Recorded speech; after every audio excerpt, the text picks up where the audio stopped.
आज तुम्ही पाहणी केली आहे, काय किती टक्के काम झालेलं आहे? याआधी तुम्ही सुद्धा भेट दिलेली होती. सध्या काय परिस्थिती आहे? आम्ही दर महिन्याला 2 महिन्याला याचा रिव्ह्यू घेत असतो.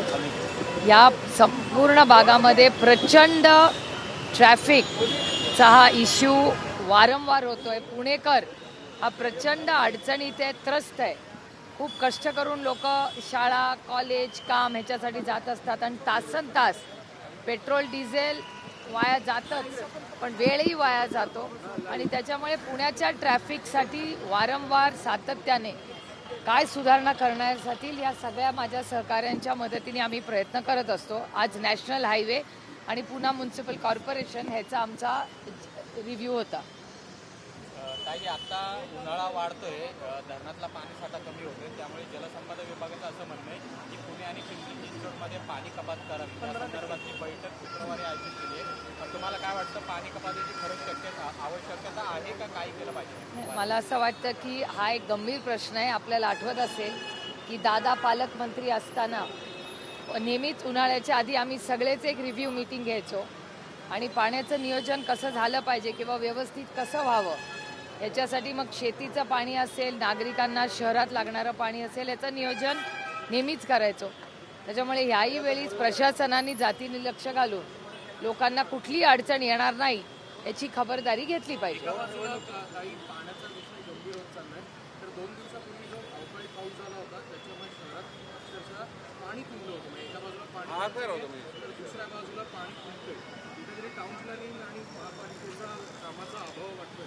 नाही, कामाचा अभाव तर नेहमीच असतो आणि आम्ही नेहमी सांगतो अर्धवट कामं पूर्ण होतात.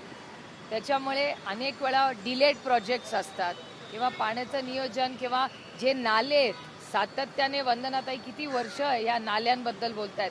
त्या नाल्यांवर रस्ते झाले, नाल्यांवर बिल्डिंग झाल्या आणि त्याच्यामुळे मग ती ब्लू लाईन, रेड लाईन याला काही दुर्दैवाने या डेव्हलपमेंटमध्ये काही अर्थच राहिलेला नाही आहे. त्यामुळे पुण्यामध्ये कधीही एवढं पाणी तुंबायचं नाही. आपण जिथे उभे आहोत तिथेच गेल्या किती वर्षात आम्ही किती कंप्लेन करून करून थकलो. याच चौकामध्ये किती वेळा पाणी येतं आणि माझं त्याचं पुणेचे कलेक्टर आणि दत्ता मामा भरणेंशी गेल्या आठवड्यात 2-3दा बोलणं झालं की अवकाळी पाऊस झाला आहे, त्याच्यात ह्या भागामध्ये जे काही नुकसान झालं त्याची भरपाई ही सरकारने तातडीने दिली पाहिजे.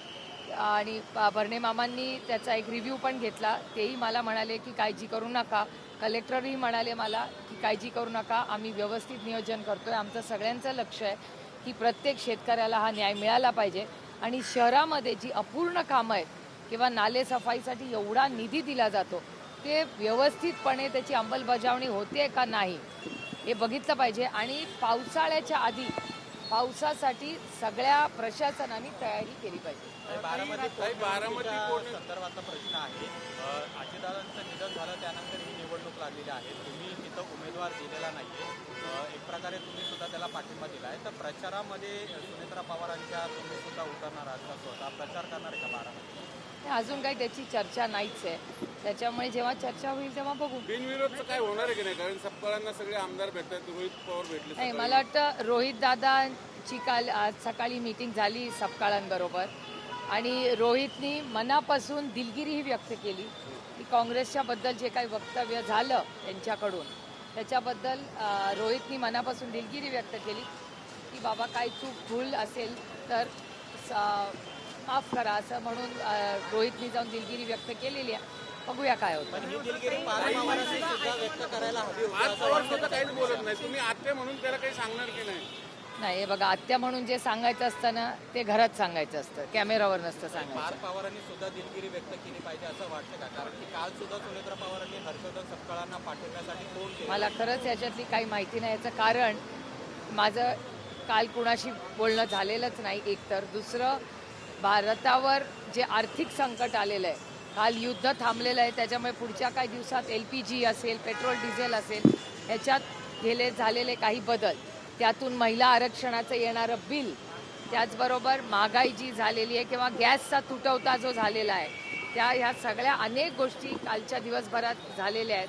तर त्याच्यात बारामती लोकसभा मतदारसंघ राज्य आणि देश पातळीवर या सगळ्याचा फॉलोअप करून, कारण का आपले काही लोक अनेक ठिकाणी अडकलेली आहेत, त्याचाही काल फॉलोअप घ्यायचा होता. त्यामुळे त्या सगळ्या गडबडीत त्या कामात मी व्यस्त होते. त्यामुळे मला ह्याची फारशी काय माहिती नाही. काही काल नाशिक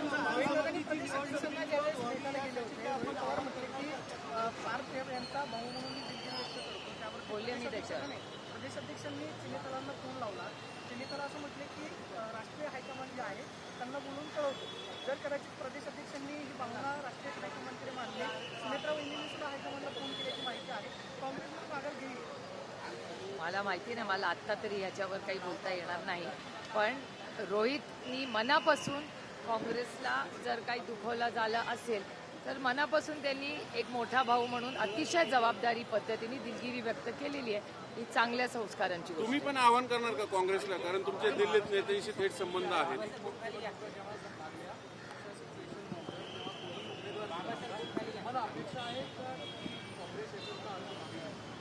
बघूया ना, 2-4 तासात कळेलच तुम्हाला. दुसरीकडे अजितदादांचं निधन झालं त्यानंतर रोहित पवार ज्या पद्धतीने याबद्दल लढत आहेत, काल लोकशाहीच्या क्रॉसफायरमध्ये सुद्धा रोहित पवार म्हणाले की योग्य पद्धतीने तपास होत नाहीये, महाराष्ट्रात गुन्हा दाखल होत नाहीये.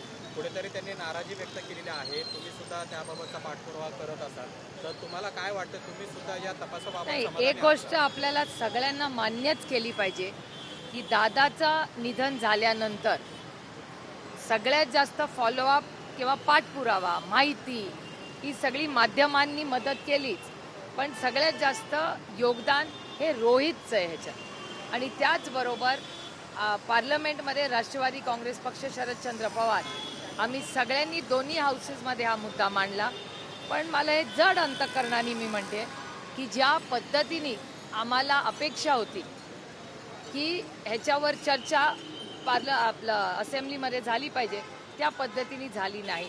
माननीय मुख्यमंत्र्यांनी रोहितनी मांडलेल्या प्रश्नावर उत्तर दिलं आणि आम्ही करू. पण मला एकच प्रश्न महाराष्ट्र सरकारला विचारायचा आहे की माननीय दादा हे ह्या राज्याचे उपमुख्यमंत्री होते, तर काँग्रेसनी FIR कर्नाटकाच्या सरकारमध्ये केला.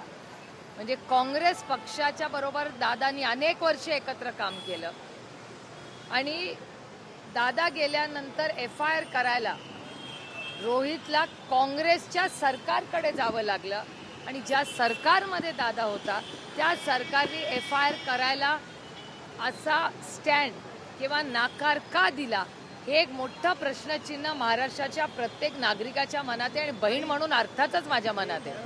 आणि जी काही मदत दादाच्या अपघातानंतर जी काही मदत माहिती काढा ह्याच्यासाठी केली, त्याच्यात रोहित आणि काँग्रेस पक्षाचं सगळ्यात मोठं योगदान आहे. नाही, पण त्यांच्या घरातल्या कोणी ना पार बोलतायत ना वहिनी बोलतायत. ते दोघंही खासदार आहेत राज्यसभेत. जय पवार पण प्रेस घेणार होते, अजून त्यांनी घेतलं हा नाही. प्रश्न तुम्ही मला विचारायच्या ऐवजी त्यांच्या गटाला विचारला पाहिजे. मी त्याचं उत्तर कसं देणार?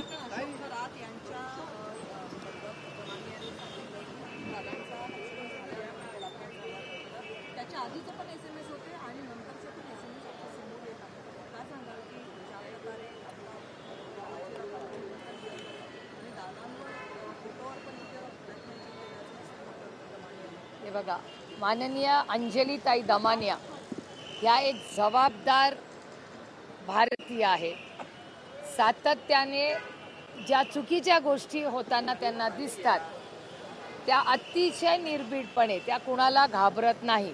न घाबरता त्या पारदर्शकपणे अनेक दशक ह्या महाराष्ट्राच्या समोर अंजलीताई दमानिया मांडत आलेल्या आहेत.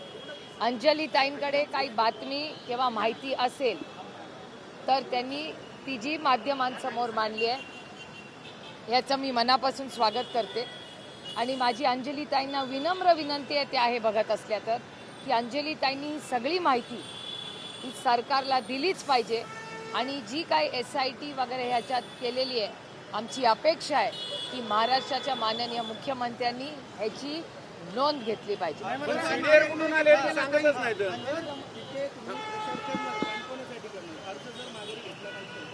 आत्ता इथे पाऊस पडला तर मी छत्री उघडणार का रेनकोट घालणार, याचं उत्तर माझ्याकडे आता नाही. नाशिकमधलं एक लव जिहादचं प्रकरण आणखी समोर आलेलं कॉर्पोरेट जे आहेत आहे. ना, IT कंपनीत हे सगळं प्रकरण समोर आले. धर्मांतराचा विषय आहे. सगळे सत्ताधारी आमदार प्रेस घेत आहेत सातत्याने. 5 आरोपींना अटक केली. मात्र सातत्याने नाशिक आणि राज्यात लव जिहादचे प्रकार समोर येत आहेत. हे दुर्दैव आहे की नाशिक हा अतिशय सुसंस्कृत जिल्हा आहे, कुसुमाग्रजांचा जिल्हा आहे. त्याचबरोबर आज सगळ्यात कष्ट करणारे शेतकरी, कांद्याची शेतकरी, आज सह्याद्री ॲग्रो जे तुमच्या सगळ्यांकडे दाखवतं, तो नाशिक जिल्हा अतिशय सुसंस्कृत जिल्हा. पण दुर्दैव आहे की सातत्याने त्या जिल्ह्याची काही लोकांमुळे आज बदनामी होते. त्या भोंदू महाराज कोण होते ते, त्यांच्यामुळे तर फक्त नाशिक जिल्ह्याची नाही, महाराष्ट्राची नाचक्की झाली. दिल्लीमध्ये जेव्हा जेव्हा गेल्या काही दिवसात मी पार्लमेंटला गेले, प्रत्येक जणांनी मला खरात भोंदू बाबाबद्दल चेष्टा केली आहे माझी, आणि म्हणले अरे तुम्हारे महाराष्ट्र में सुप्रिया क्या हो रहा है.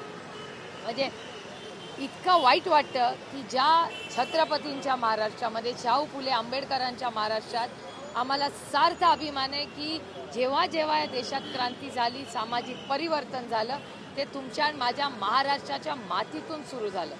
आणि देशाला दिशा द्यायचं काम महाराष्ट्राने दिलेलं आहे. हा पुरोगामी विचाराचा महाराष्ट्र आहे. त्याच्यात ह्या सगळ्यांच्या घाणेरड्या गलिच्छ कृतीमुळे महाराष्ट्राचं नाव राज्यात नाही देशात खराब होतं. त्यामुळे या सगळ्या गोष्टींवर पोलिसांनी जी ॲक्शन घेतली त्याचं मी स्वागत करते आणि कौतुक करते. एवढीच विनंती आहे की आत्तापर्यंत पारदर्शकपणे जे काय झालं त्याच पद्धतीने कुणाचाही दबाव न घेता, प्रेशर घेत देता महाराष्ट्रातल्या प्रत्येक त्या व्यक्तीला न्याय मिळाला पाहिजे. ह्याच्यासाठी आपण सगळ्यांनी प्रयत्न केले पाहिजे. तुमच्याच काही नेते त्यांना बाबाला भेटायला जातात आणि ते फोटो आलेत समोर, तर त्यांना काही सांगणार की नाही बाबा इथून पुढे तरी थांबा. नाही, मला असं वाटतं की ह्या एक केसमध्येच नाही, संपूर्ण महाराष्ट्रामध्ये मी तुमच्याही सगळ्यांचे आभार मानते की मीडियानी खूप मोठा रोल आणि जबाबदारीने जो पाळला आहे, त्याच्यात सगळ्या मीडियाचे मनपूर्वक आभार, सगळ्या रिपोर्टरांचे, सगळ्या कॅमेरामॅनचे आभार. तुम्ही सगळ्यांनी जे काम केलं आहे कौतुकास्पद आहे. पण मी तुम्हाला विनंती करते आणि महाराष्ट्रातल्या प्रत्येक महिलेला मी हात जोडून विनंती करते की असे बुवाबाजी करणारे, तुमच्यावर अन्याय असं गलिच्छ भीती तुम्हाला दाखवणारा कुठेही व्यक्ती जर असेल तर तुम्ही आम्हाला सगळ्यांना कॉन्टॅक्ट करा. आपण सगळे मिळून हे जे भोंदूगिरी आमच्या महिलांना जो त्रास देत आहेत हे मोडून काढायची वेळ आलेली आहे. अंजली दमाने असतील, सुषमा अंधारे असतील, रुपाली पाटील ठोंबरे असतील, यांनी सगळ्यांनी मागणी केलेली आहे की रुपाली चाकणकरांचे या भोंदूबाबाशी जवळचे संबंध होते, आर्थिक व्यवहार होते, त्यांना चौकशीचं फेऱ्यात घ्यावं. मात्र त्यांना आपल्या चौकशीचं फेऱ्यात घेतलेलं नाही, त्यांची चौकशी देखील केलेली नाही. ते स्वतःहून समोर आलेलं नाही. उद्या महाराष्ट्राचे माननीय मुख्यमंत्री या जिल्ह्यात येणार आहेत. होम डिपार्टमेंट त्यांच्याकडे आहे. हा प्रश्न आपल्या सगळ्यांच्या वतीने माननीय मुख्यमंत्र्यांना उद्या नाही परवा येणार आहेत, त्यांना विचारा. अनेकदा विचारून झालं. शपथ घेत आहेत दिल्लीमध्ये राज्यसभेची, तर काय तुमचं बोलणं झालंय का किंवा तुम्ही त्यांना काय सल्ला आज द्याल? शपथ घेणाऱ्या सगळ्या राज्यसभेच्या खासदारांना माझ्या मनापासून शुभेच्छा. नाही, पार्टला विशेष करून तुमचं भाषण आहे. आता पहिल्यांदा रिलॉन्च होतं, म्हणजे पहिल्यांदा मावळमधून पराभूत झाले, पण आता राज्यसभेवर खासदार होता. तर वेगळ्या विशिष्ट परिस्थितीमध्ये काय इथून पुढे भविष्यात काय सल्ला द्याल? नाही, मी एक तर मी कुणालाच सल्ला द्यायला जात नाही. मी विचारल्याशिवाय कुणाला सल्ला देत नाही, म्हणजे माझ्या मुलांनाही नाही. त्याच्यामुळे सल्ला देणे इतकी मी मोठीही नाही कुणाला, पण अर्थातच शुभेच्छा मी सगळ्यांना देते. काही पार्थ पवार पुन्हा एकदा खासदार झालेले आहेत. शरद पवार म्हणाले की पार्थ पवार राजकीय परिपक्व आहेत की नाही हे मला माहीत नाही. तुम्हाला वाटतं का ते राजकीय परिपक्व आहेत? माझ्यावर जे संस्कार झालेत ना, त्या संस्कारात आपल्यापेक्षा वयानी, पदानी, अनुभवानी मोठा माणूस बोलला ना की आपण परत बोलायचं नसतं.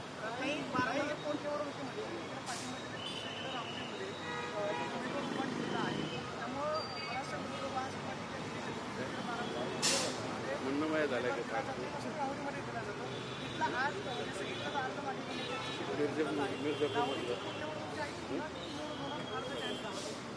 नाही, पक्षाने एक निर्णय घेतला आहे. माननीय शशिकांत शिंदेजी ह्याचा फायनल निर्णय घेतील. एक आणि टीका ही करण्यात काही गैर नाही. लोकशाही आहे. आमच्या विरोधकांना आमच्यावर बद्दल बोलायला काही नाही ना.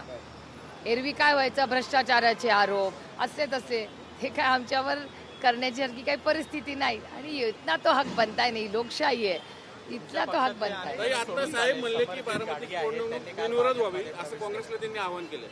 कोणी साहेबांनी केलंय, चांगलीच गोष्ट आहे. त्याचं आपण सगळ्यांनी मिळून स्वागतच केलं पाहिजे.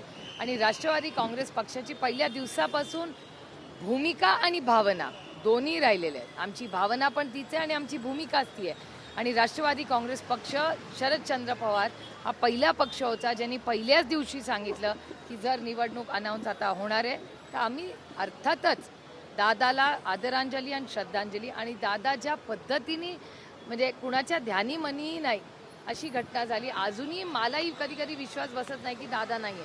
दादा जाऊन 2च महिने झालेत, अजून फार काही दिवस झाले नाही, पण अजूनही सातत्याने काम करत असताना आपल्याला दादाचं असं वाटतं की अरे दादाच्या वेळेस आपण असं. आत्ता हाही ब्रिजचा रिव्ह्यू घेत असताना 2 वेळा दादाची आठवण आम्हाला सगळ्यांना आली. कारण का हा ब्रिज करत असताना युवराज आहे कुठे गेला इथेच आहे. त्यांनी आत्ता रिव्ह्यू घेतला होता दादाबरोबर सगळ्यांनी मिळून. त्याच्यामुळे ह्या सगळ्या गोष्टी आम्ही सगळ्यांनीच एकत्र इतके वर्ष काम ताई, केलं आहे. एकीकडे तुम्ही आणि तुमचा पक्ष बिनविरोध होण्यासाठी सातत्याने प्रयत्न करतात, दादाला न्याय मिळावा म्हणून रोहित दादा अगदी पार बँगलोरला जाऊन आले. पण दुसरीकडे जय पवार मात्र खासगी बैठकीत म्हणतात की आमचा पक्षच पळवला असता म्हणून आम्हाला शपथ घ्यावी लागली वहिनींना. अविश्वासाचं वातावरण आहे. खाजगीमध्ये कोण काय बोललं मला माहिती नाही, पण तुमच्याच चॅनलवर जयचं एक स्टेटमेंट मी पाहिलं तुमच्या चॅनलवर की जे रोहित दादाचं मत आहे तेच माझं मत आहे, तुमच्याच चॅनलवर तुम्ही दाखवलं. त्याच्यामुळे रोहितनी जी लाईन घेतली आहे ती अर्थातच सगळ्यांना योग्य वाटते. आणि रोहित हा एकटाच व्यक्ती आहे जो आज रोज आणि सातत्याने रोहित गल्लीपासून दिल्लीपर्यंत रोहित रोजच या गोष्टीचा पाठपुरावा करतो. आणि ज्या प्रश्नाची उत्तरं तुम्हाला हवी आहेत ती आज रोहित पोट तिडकीनी सातत्याने मांडतो. संतोष देशमुखाच्या प्रकरणामध्ये मुद्दे मांडलेले आहेत. त्यांच्या निधनानंतर सरपंच पदाची जी पोटनिवडणूक होती ती गावामध्ये बिनविरोध व्हावी असं वाटत असताना गावाची आहे पत्नी निवडणुकीसाठी उभे राहते. त्यांना काय आव्हान संतोष देशमुख प्रकरणानंतर राज्यभरामध्ये जे बीडचं चित्र समोर आलं ते आव्हान नाही, कसं आहे, संतोष भाऊंची ज्या पद्धतीने हत्या झाली ही माणुसकीला काळीमा फासणारी होती. अतिशय दुर्दैवी घटना. आणि त्यांच्या आणि माझे ह्या सगळ्या ही घटना झाल्यानंतर कौटुंबिक संबंध झाले. म्हणजे माझ्यासाठी ते माझ्या कुटुंबाचाच महत्त्वाचा भाग हे देशमुख कुटुंब आहे. आणि जर त्यांच्या वहिनी आता जर लढणार असतील तर मला वाटतं सगळ्यांनीच गावकऱ्यांनी एकत्र येऊन तो सन्मान त्यांचा करावा. अर्थातच अशी विनंती मी गावकऱ्यांना करेन.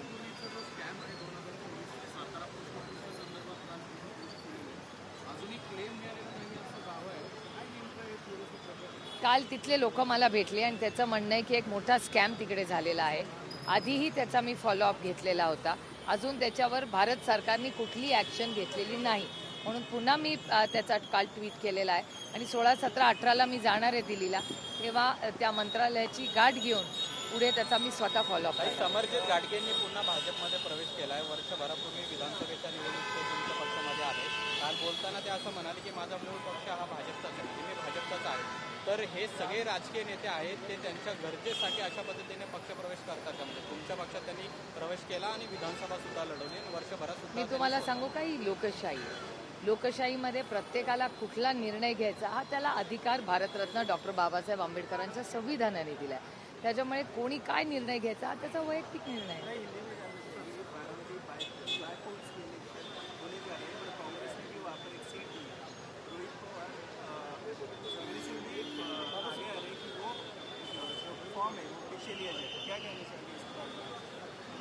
मेरे ख्याल से आज रोहित कांग्रेस पार्टी के जो नेता है, महाराष्ट्र के अध्यक्ष हैं, उनको मिलने गया था.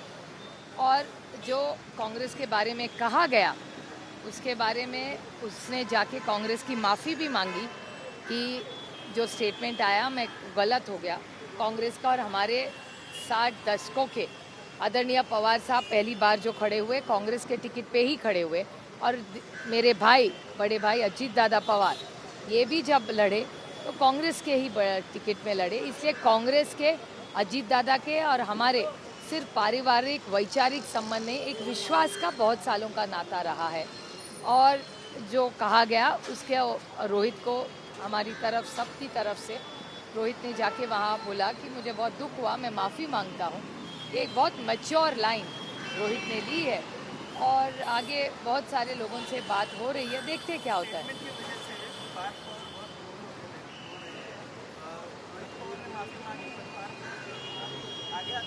ये उनके गट का अंतर्गत मामला है. 5 राज्यों के चुनाव होने जा रहे हैं. जैसे देख लो कांग्रेस की अलायंस या फिर कांग्रेस आएगी, आपको ऐसा लगता है? ये अभी तो माहौल सब जगह हो रहा है. मेरे ख्याल से वेस्ट बंगाल, तमिलनाडु और केरला, इन 3 राज्यों में कांग्रेस और इंडिया अलायंस का परफॉर्मेंस बहुत अच्छा रहेगा। आसाम में कांटे की लड़त चल रही है, लेकिन मुझे भी आश्चर्य लगा कि आसाम में बहुत सारी चीज़ें जो कल और परसों में आपके चैनल पे देखी, वो एक असंवैधानिक चीज़ें दिख रही है और मुझे आश्चर्य लगा कि ऐसा भी हो सकता है। तो उसकी इंक्वायरी होनी चाहिए। महिला आरक्षण बिल पर क्या कहते हैं? आरोप लगाने के बाद पवन खेड़ा जी को अरेस्ट किया है, उनका अभी तक बेल नहीं हुआ है। ऐसे पॉलिटिक्स में पवन खेड़ा को अरेस्ट किया। ये बहुत दुख की बात है जो हो रहा है। एक सशक्त लोकतंत्र में ये चीज़ें शोभा नहीं देती। आने वाले चुनाव के देखते हुए महिला आरक्षण का सामना 16, 17, 18 को एक स्पेशल सेशन बुलाया गया है। अभी भारत सरकार और पार्लियामेंट से ऑफिशियल प्रस्ताव या बिल हमें नहीं भेजा गया है। जब बिल आएगा हम पूरी हमारी पार्टी और हमारा महाविकास आघाड़ी और इंडिया अलायंस इस पर सोच विचार करेगा। उसके बाद तय करेंगे कि आगे कैसे जाना है। हम ऑफिशियली देखिए जो बातें हो रही है वो चैनलों पे हो रही है, कॉरिडोर्स में हो रही है।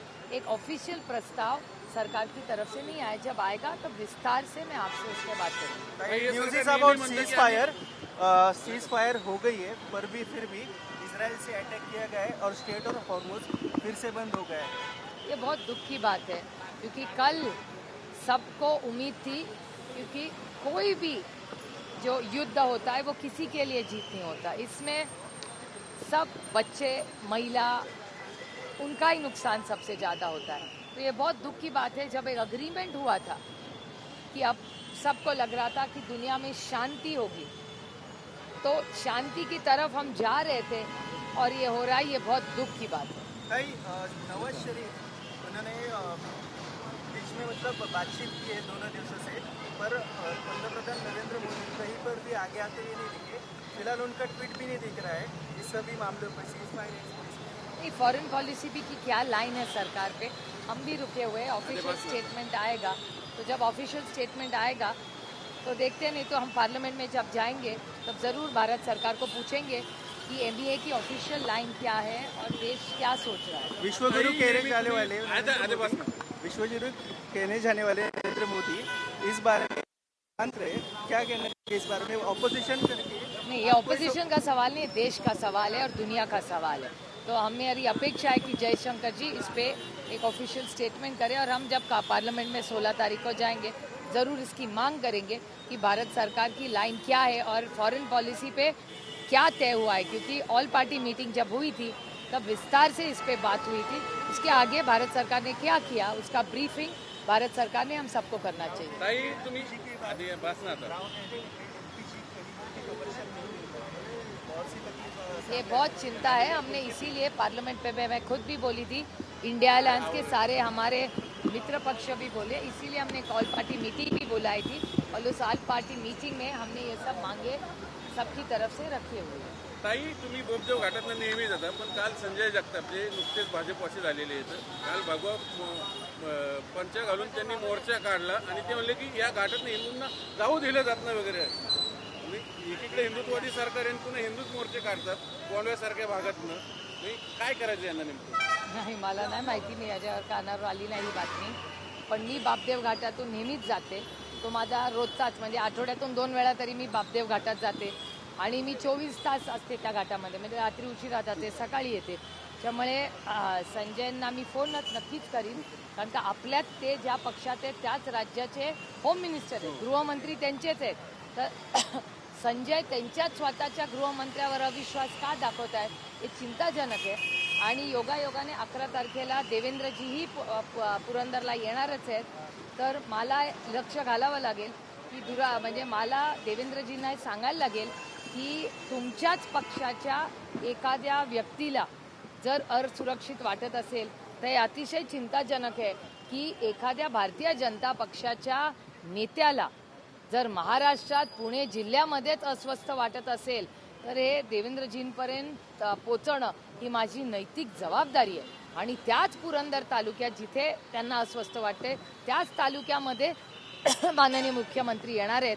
त्याच्यामुळे हे अतिशय चिंताजनक आहे. आणि अर्थातच एक लोकप्रतिनिधी म्हणून प्रांजळपणे, अतिशय विनम्रपणे ही गोष्ट मी माननीय आदरणीय मुख्यमंत्र्यांच्या कानावर 11 तारखेला घालणार.